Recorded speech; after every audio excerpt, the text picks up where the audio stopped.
Hola, ¿qué tal amigos, amigas de Somos BCN, la agenda cultural de la Biblioteca del Congreso de la Nación? Una semana más reencontrándonos en este espacio para compartir lo que pasa en nuestra casa. Mi nombre es Sebastián Calderón, estoy junto a Mati Boinilovic, como todas las semanas. ¿Qué tal, Seba? ¿Cómo andan? Un saludo a vos y a todos los que nos están mirando. Y bueno, una semana más de la actividad, la vuelta en pleno a la actividad, tanto virtual como presencial, de la Biblioteca del Congreso de la Nación. Bueno, esta semana arranca una de las muestras más importantes que va a tener nuestra casa, la Biblioteca del Congreso, en el espacio cultural, y tiene que ver con los 40 años de Malvinas, a 40 años de la guerra. Hay una propuesta enorme y las notas que tenemos para compartir con nuestra audiencia hoy tienen que ver con esto. Exactamente, justamente una parte de esta muestra son que veo con las cartas de Malvinas, que es un compilado de todos los testimonios escritos durante la guerra de los combatientes. Incluso tuvimos una entrevista con su compiladora, Belén Martínez González, que nos dio toda la información de cómo va a estar organizada, cómo está dividida entre la visión del soldado, la visión del pueblo, desde qué lugar se dan las emociones, se fueron dando desde el antes de la guerra y los años posteriores a la guerra. Todo eso va a estar contemplado en testimonios epistolares que van a estar en la muestra. Bien, y una parte de la muestra de Malvinas a 40 años tiene que ver con la música. Y por eso estuvimos hablando con Daniel Ripoll. Él es escritor, periodista, historiador, fundador de la mítica revista Pelo, que además va a tener a cargo estos que contaba, ¿no? La parte de la música que va a abordar el tema Malvinas. Va también a estar presentando nada más y nada menos que a Raúl Porchetto, aquí en el espacio cultural de la biblioteca, junto a músicos amigos, invitados, a estar presentando un libro. Bueno, sobre eso y mucho más vamos a compartir en minutos nada más la entrevista que tuvimos con Daniel Ripoll. Bueno, si te parece, arrancamos con esta Somos BCN del día 21 de marzo. Así es, Somos BCN, adelante.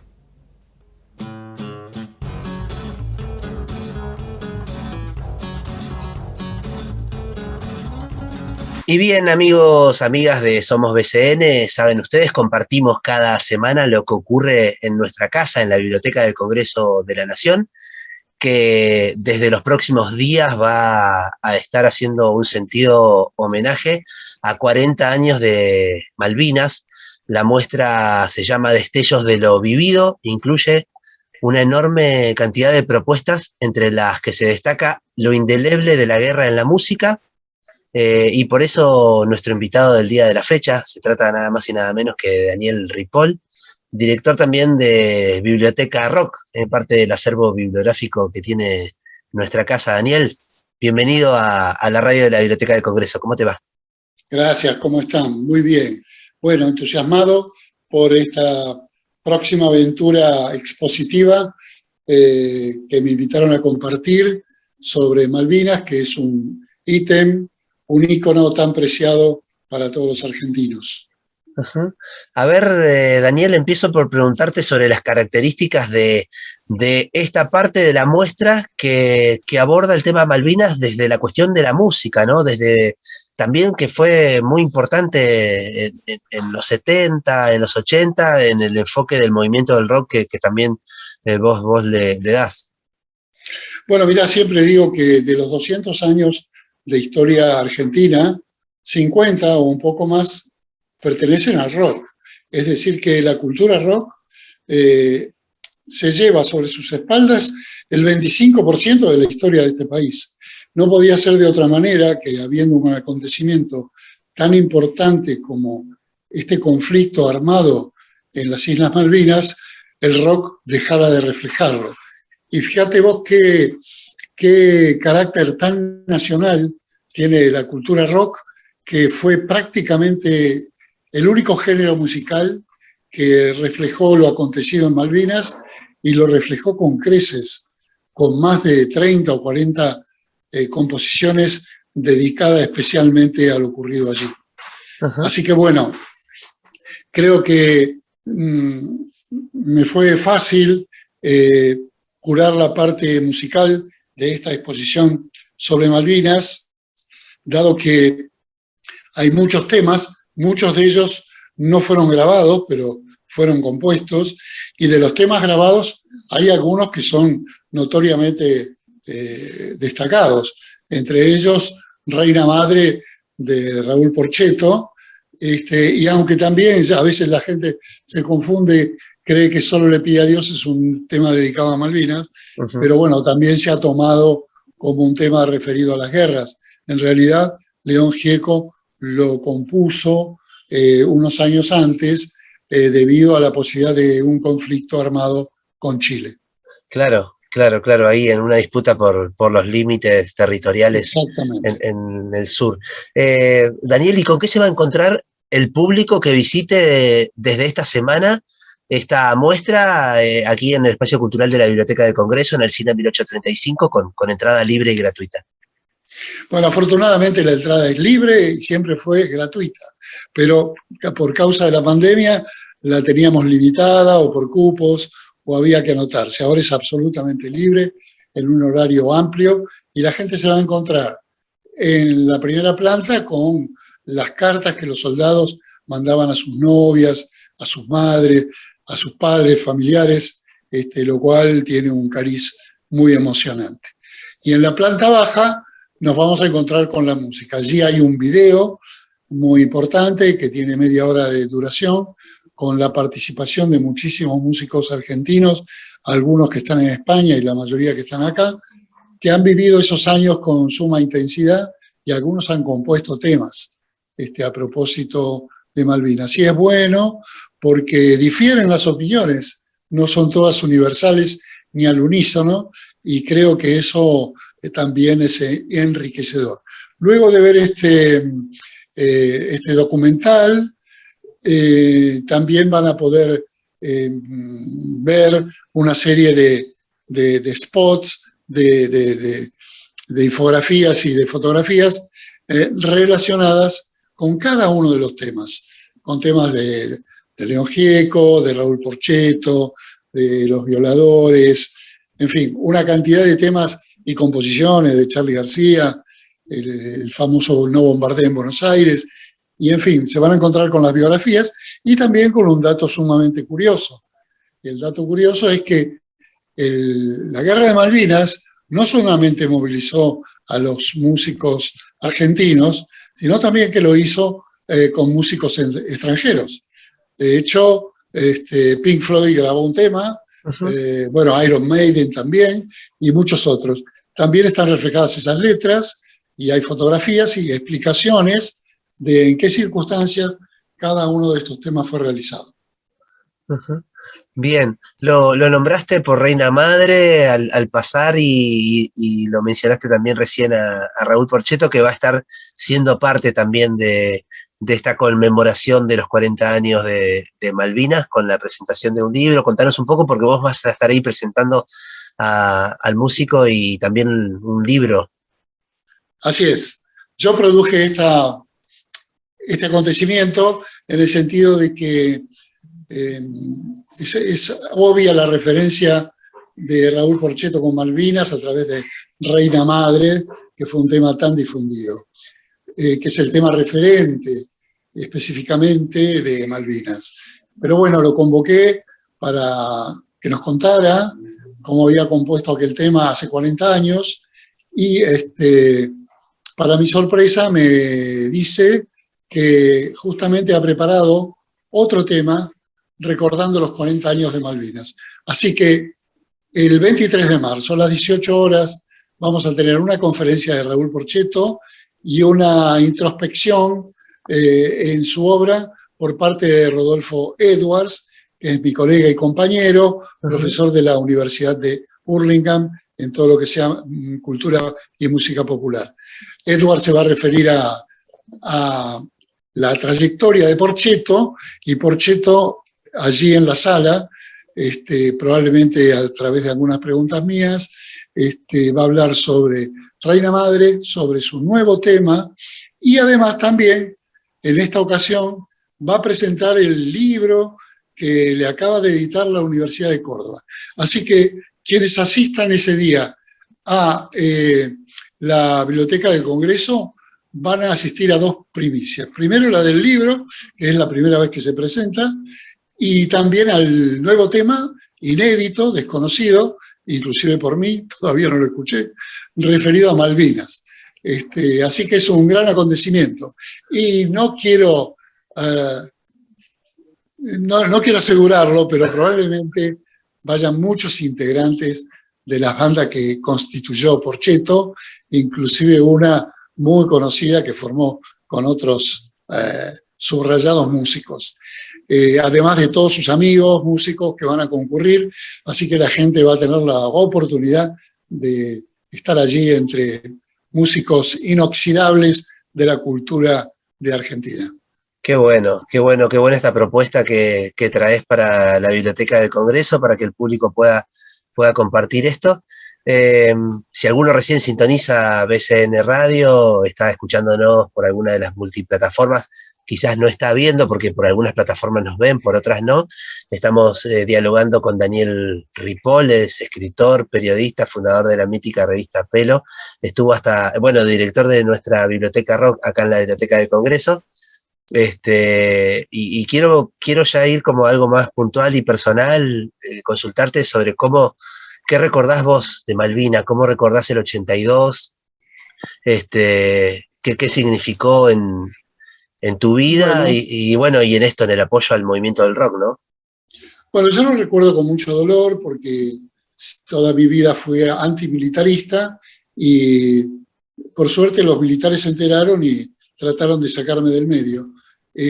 Por lo tanto, al ser antimilitarista, por cara opuesta soy pacifista.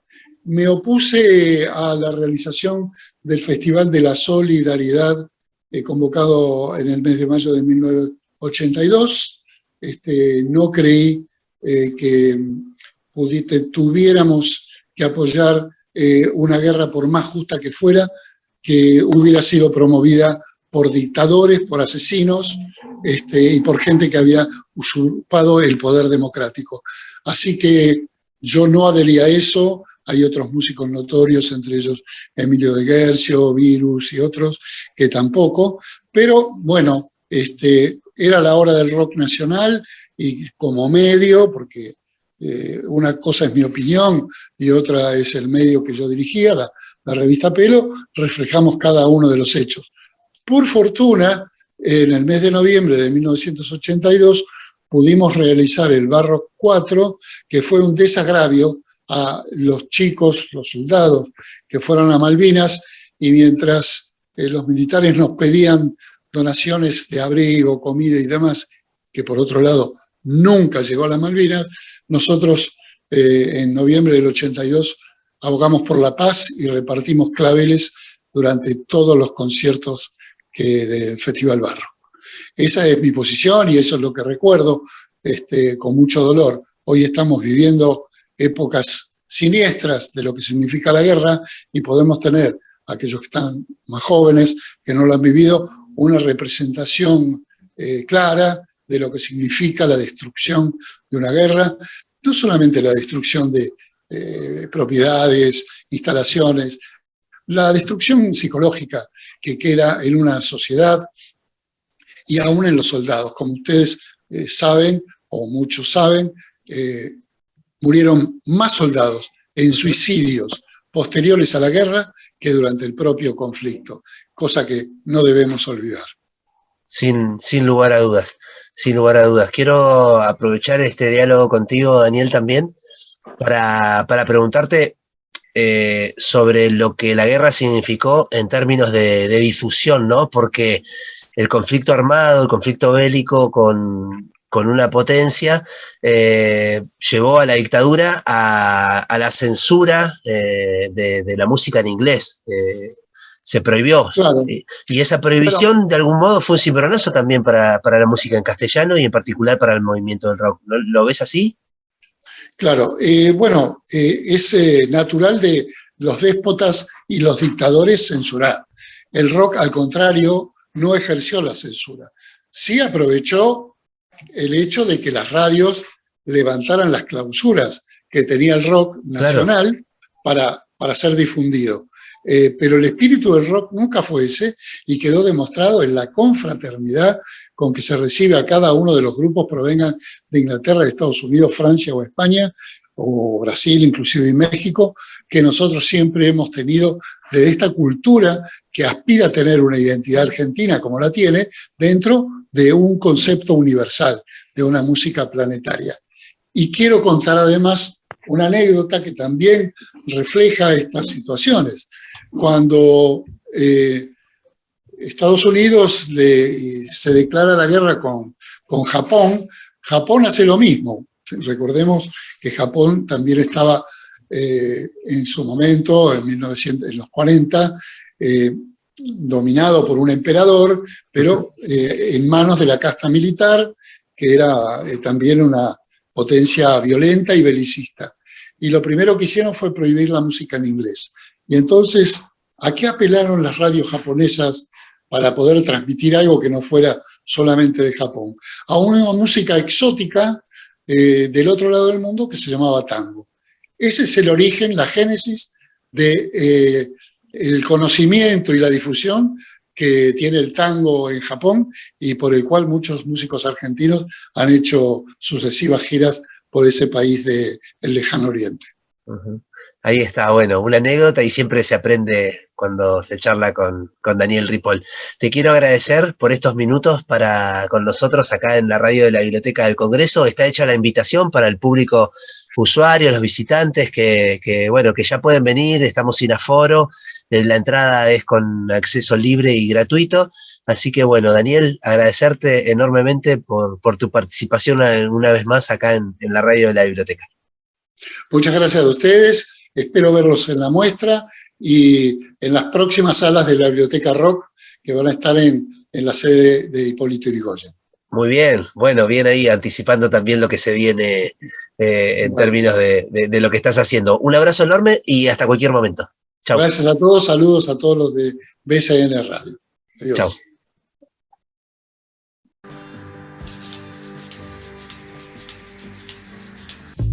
BCN Radio, la radio de la Biblioteca del Congreso de la Nación. Bueno, seguimos en Somos BCN y el próximo miércoles 23 se va a dar inicio, se va a inaugurar una muestra muy importante acá en la Biblioteca del Congreso de la Nación con motivo de los 40 años de Malvinas. Se llama Destellos de lo Vivido, Malvinas 40 años justamente, y se va a estrenar en todo el espacio cultural de BCN en Alsina 1835. Parte de esta muestra data de las cartas de los combatientes y de un intercambio epistolar de aquella época que justamente Belén González Martínez, que ahora está en línea, nos va a contar de qué se trata, porque va a ser un componente importante de lo que viene, que incluso va a dar testimonio de una colección de la hemeroteca Diarios y Revistas, de la que aporta la propia BCN, va a haber una parte musical con los testimonios de guerra, así que va a poder darse todo. Entonces, Belén, bienvenida a BCN Radio, ¿cómo andás? Hola, ¿cómo anda? Muchas gracias por la invitación. ¿Cómo andás? Bueno, vos sos coordinadora general del Centro de Documentación Epistolar, ¿no? Exactamente. Exactamente. Bueno, contanos un poco. Una parte muy importante de la muestra que se va a inaugurar el próximo miércoles, que va a durar durante varios meses acá en el espacio cultural, son las cartas. Contanos cómo fue el proceso del armado, cómo es el aporte, qué nos podemos encontrar. Bueno, nosotros, yo trabajo en realidad como coordinadora, como bien decías, en el Centro de Documentación Epistolar, que es un archivo digital de cartas, telegramas y postales que se propone resguardar sobre todo la memoria epistolar de la gente común. Eso quiere decir de todos nosotros, de todos los oyentes, digamos, de los que no salimos en los manuales de historia, para preservar de alguna manera la memoria de la vida cotidiana. Y en este contexto, el Centro de Documentación existe hace varios años y siempre nos han llegado alguna que otra carta vinculada a la Guerra de Malvinas, entonces nosotros teníamos un acervo de cartas, pero nuestra misión con esta muestra, con la Biblioteca del Congreso, era armar el archivo definitivo de cartas de Malvinas. Entonces lo que hicimos fueron, desde septiembre del año pasado que estamos trabajando en un proyecto a nivel nacional donde nos ponemos en contacto con todos los centros de excombatientes, con cualquier asociación que nuclee excombatientes o sus familiares para que nos puedan aportar cartas. Y a veces no es tan fácil que la gente te dé publique sus cartas en un archivo que resulta en una página web, con lo cual cualquiera podría tener acceso a eso. Entonces nosotros vamos realizando acciones de sensibilización con el público en general y en este caso con los excombatientes y sus familiares. Realizamos talleres, realizamos charlas, a veces nos encontramos personalmente para hablar con un excombatiente en particular, conseguir esas cartas. Es un trabajo muy minucioso que venimos haciendo hace varios meses, que logró en que agrandemos el archivo en muy poquito tiempo, muchísimo. Así que bueno, todo el material que tenemos nosotros, que está disponible online, lo puede ver cualquier persona desde un celular o una computadora, va a quedar curado, digamos, de alguna manera, en la muestra de Malvinas, vinculado a distintos núcleos temáticos que armamos y cronologías que armamos, para que todo ese mar de cartas pueda ser entendido o por ahí incorporado de una manera fácil, siendo que es una muestra y que uno no está 7 horas en una muestra. Claro. Claro, ¿y el proceso fue difícil de selección y de cómo el armado de la propia muestra en sí, más allá de todo como de documentación que fueron acumulando? Es difícil siempre porque todas las cartas, el 100%, tienen alguna frase que te marca, por lo que sea, por lo cariñosa, por lo rara, porque no te imaginas eso en una carta de una guerra, por la desolación, por un montón de cosas. Entonces es difícil hacer una selección, pero por otro lado, cuando uno va leyendo muchas cartas vinculadas a Malvinas, hay muchos temas que se repiten. Entonces eso nos sirvió, no fue fácil armar un guión vinculado a esos temas que se venían repitiendo todo el tiempo. El frío, el hambre, las propias cartas, o sea, se habla mucho de las cartas en las cartas, mándame más, no me llegaron, encomiendas, cuestiones que llegaban o que no llegaban, sobre todo a partir de mayo que se hace el bloqueo, entonces se complica toda la cuestión bastante más. También a mí me gustó mucho mostrar cómo eran los distintos vínculos, cómo cambia la carta de acuerdo al vínculo que se establece, si es un familiar, como el soldado lo que hace es como tratar de llevar tranquilidad a la madre, al padre, a los hermanos, acá no pasa nada, son frases que se repiten todo el tiempo, pero que cambian completamente en las respuestas a las famosas cartas a un soldado desconocido, que eran las que mandaba el pueblo en general, para dar aliento y palabras de apoyo, y ahí los soldados respondían con mucho más abiertos, contaban más, por ahí se explayaban mucho más en lo tristes que estaban o realmente cómo lo estaban pasando. Entonces, se abrían un poco. Claro, me gustó mucho como mostrar ese contraste entre las cartas de niños y niñas, de sus familiares, a soldados desconocidos, las de amigos cambian totalmente el tono, la manera, se hacen chistes todo el tiempo, como que bajan un montón la tensión a partir de chistes. Entonces, nos interesó mucho también mostrar esos distintos cambios. Claro, y en este proceso de ir consiguiendo las cartas, me imagino te habrás entrevistado con muchos excombatientes. ¿Cómo fue la experiencia personal? ¿Cómo fue la experiencia personal? Muchísimos. Cada encuentro con un grupo o con un excombatiente es fuertísimo, para ellos también, y para mí, para el equipo todo del centro de documentación en realidad, porque yo por ahí soy la que da los talleres y la que me encuentro, pero después hasta el equipo que transcribe ya se encuentra con un montón de cosas que son durísimas. Resulta siempre muy emocionante para ambas partes. Tengo el beneficio de tener como el 1 a 1 yo, entonces de conocer todo el trasfondo de la historia, todo lo que marca esas cartas, y esas son historias que también subimos al archivo, cuando subimos una serie de cartas de alguna persona, en este caso un excombatiente, si tenemos el contexto, porque nos lo contaron, porque al mandar las cartas nos lo escribieron, o yo me encontré con la persona y lo sé, la escribimos para que esas cartas tengan un contexto de en qué momento fue ese chico o esa enfermera a la guerra, qué fue lo que estaba pasando. Hubo gente que lo eligió, sabemos que hubo un montón de gente que no, entonces digo, todo eso también por ahí modifica la experiencia de la lectura. Y se pueden ver en los distintos momentos, me imagino, valga la redundancia, los distintos momentos de la guerra, el entusiasmo inicial y el final. ¿Se puede ver, atravesar ese proceso en la propia lectura de las cartas y los testimonios? En la propia lectura y en la propia muestra, porque eso también nos interesó mucho, armamos dos cronologías, una cronología del soldado, entonces empieza en la colimba, o sea, empieza en el 81 antes de Malvinas, entonces uno puede ir viendo cómo esos chicos ya estaban pasando la colimba y muchos en el medio ya se tienen que ir para Malvinas y otros terminando la colimba se tienen que ir para Malvinas, entonces ese proceso también se ve en las cartas, como le cuentan a su familia, che, no vuelvo.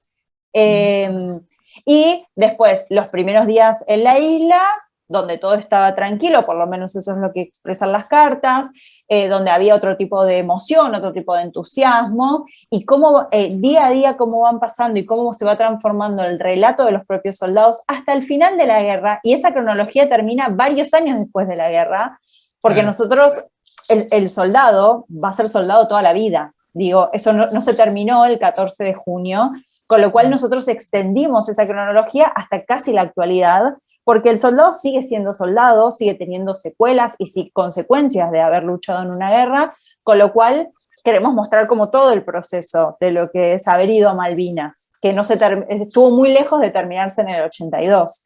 Y por otro lado, armamos una cronología de la guerra, de los eventos de la guerra. Entonces, ahí ya no son cartas por ahí ni de excombatientes ni de sus familiares, sino son cartas del pueblo argentino, que nos llegaron en otro momento por otros proyectos de recolección, donde se cuentan lo que estaba pasando, del estilo, che, ¿sabés que salió una nota donde parece que volvimos a ocupar las islas? Y como el relato personal de cómo fue avanzando la guerra y cómo se vivía digamos, para la comunidad. Claro, un trabajo prolífero, digamos, me imagino, ¿cuántas piezas tiene la muestra más o menos aproximadamente? La muestra tiene un montón, yo no sé si no son 50 cartas por lo menos, debe haber.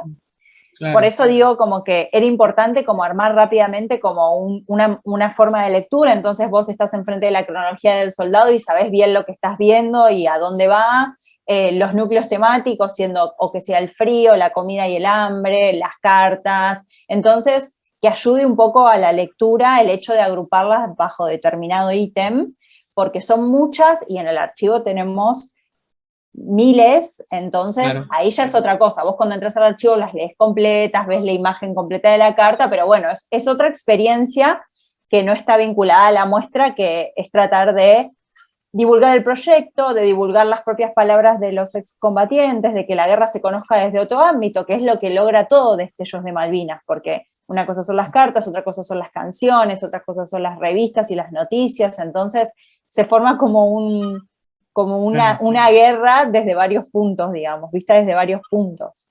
Exactamente, y con un valor testimonial y pues, sobre todo el emocional, porque la parte histórica está más abarcada o estudiada desde otro ámbito, pero acá es bastante emotivo va a ser la participación y ser parte de Destello de lo vivido Malvinas 40 años, ¿no? Sí, es recontra emocionante y la verdad es que va a ser muy, muy prolífero que lo conozca toda la gente que pueda ir a la biblioteca y los colegios, que se pueda trabajar con ese material, que se sepa que está disponible, que es público, que cualquier persona no tiene que estar en Capital Federal para poder acceder a ese material. Eso es muy importante para nosotros porque para eso trabajamos, digamos. Justamente primero, por las visitas a partir del 23 de marzo, de lunes a viernes 9 a 20, se puede visitar libremente, inscribiéndose previamente. Recordemos que en el espacio cultural y en todas las actividades de la Biblioteca del Congreso de la Nación son actividades libres y gratuitas, simplemente hay que inscribirse por una cuestión de espacio y de capacidad. Y a partir del martes 5 de abril empiezan las visitas guiadas, que son los días martes y jueves 17:30 horas, digamos, que son justamente con un acompañamiento y una orientación sobre cómo disfrutar y atravesar la propia muestra, y a partir del 4 las propias escuelas secundarias pueden visitar y inscribirse para poder visitar la muestra y participar ya como proyecto escolar de las mismas. Así que, recién decías que el Centro de Documentación Epistolar, ¿hace cuántos años funciona? ¿Qué tipo de entidad es? ¿Y cómo hace alguien que quiera aportar? Como decías que es desde testimonios históricos hasta testimonios individuales que quiere preservar. Claro, el Centro de Documentación empezó como una iniciativa individual a principios del siglo XXI, 2001, 2002, y de a poco, medio como con un de boca en boca, fue creciendo a partir de personas que se enteraban de esta iniciativa y decían, yo también tengo cartas de mi familia que me gustaría que estén en algún lado resguardadas, porque sabemos que es un material muy sensible, que lo agarra la humedad, los bichos, una inundación, te mudás y no te llevas la caja porque no tenés idea que eso vale para algo. Y si no pasa nada, ninguna catástrofe con el material, solo el tiempo lo degrada. Entonces, claro, ya el mismo papel no se ve bien la letra, se difumina la virome. Entonces, para nosotros es muy importante que se sepa lo que hacemos y que se sepa que es un proyecto abierto y colaborativo. Eso quiere decir que nosotros somos una fundación, con lo cual es un trabajo muy, muy de corazón que hacemos. Claro. Y la manera de que tus cartas personales, cartas, telegramas o postales sean parte del archivo es muy simple. Entrando a sobrecartas.com, que es donde está todo el material epistolar, ya mismo entras y hay un cartelito que dice subí tu carta. O sea, cada persona individualmente puede subir su material epistolar sin tener ningún tipo de intermediario, y si necesitan alguna ayuda o tienen alguna consulta o lo que sea, nos pueden contactar por un montón de medios, pero sobre todo nos contactan por Instagram, que nuestro Instagram es @sobrecartas.ar, email, que es mardecartas@gmail.com. Entonces, la gente se contacta con nosotros porque o no sabe cómo hacerlo, o no lo puede hacer, o no sabe cómo digitalizar la imagen de la carta, o por ahí no tiene ganas ni tiempo de hacerlo, entonces nos mandan a nosotros las fotos de las cartas y nos dedicamos a subirlas. Y también para cualquier duda o consulta que tengan con respecto, muchos investigadoras se comunican porque están buscando algo en especial, entonces nos dicen, necesito material de el 69 en La Rioja. Bueno, tenemos esto, no tenemos nada, entonces estamos ahí disponibles para quien lo necesite, digamos. Perfecto, y volviendo a la muestra, para terminar ya la entrevista, ¿alguna recomendación final para participar? De la muestra no, para mí quedó una cosa realmente muy hermosa, digo, todo Destellos de Malvinas, en nuestro trabajo en particular. Me parece que quedó algo muy lindo, algo que puede identificar a Malvinas desde otro punto de vista y mismo los excombatientes están muy agradecidos porque este material esté visible y esté público y se siga la cuestión que ellos repiten mucho, que es malvinizar la sociedad. O sea que cuando ellos no estén más, que la sociedad siga con la cuestión Malvinas, que nadie se olvide lo que ellos pasaron, lo que vivió la sociedad entera, digamos, por haber sobrellevado una guerra. Entonces, nada, estamos muy, muy contentos de poder verla ya montada con media ansiedad. Y nada, recontra agradecidos por la posibilidad de participar en esta cosa hermosa. Muchísimas gracias, Belén, por participar acá en BCN Radio. Bueno, muchas gracias a ustedes, les mando un beso muy grande. Bueno, pasó Belén González Martínez, ella es coordinadora general del Centro de Documentación Epistolar, y nos contó un poco de qué se trata Cartas de Malvinas, que es parte de la muestra junto a la colección de hemeroteca de la BCN, la parte musical, que va a formar parte que este próximo 23 de marzo va a inaugurarse Destellos de lo Vivido, Malvinas 40 años, con entrada libre y gratuita en el espacio cultural de la Biblioteca del Congreso de la Nación.